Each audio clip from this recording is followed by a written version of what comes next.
Competitiveness is the last one because it's the most contextual. It's the most dependent on the workplace, the type of leadership, and the type of behavior that you're looking for. In the optimal range, we're looking at competitiveness that is adaptive, that is functional and useful.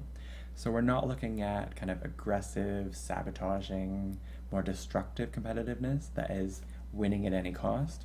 We're looking at moderately high competitiveness that can be channeled into either individual, team, organizational, or company performance.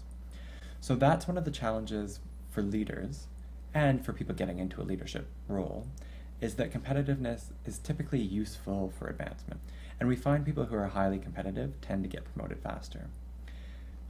And we find people who have higher competitiveness tend to get promoted faster, which can be good for getting into a leadership role, but is not always the best once you get into a leadership role.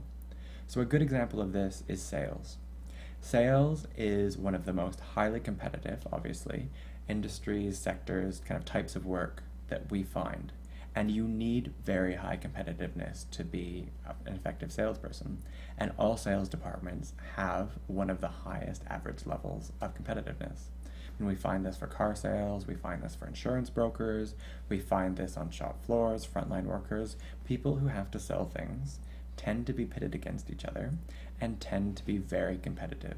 And the way that people thrive and adapt to that environment is that competitiveness. One of the challenges, for example, for a sales team leader, is you can go from a position that is very competitive, that values competitiveness, where your goal is not only to do your own best, but to be better than anyone else, and that's often what's rewarded, to be promoted to a sales leader or team leader where you learn to be competitive.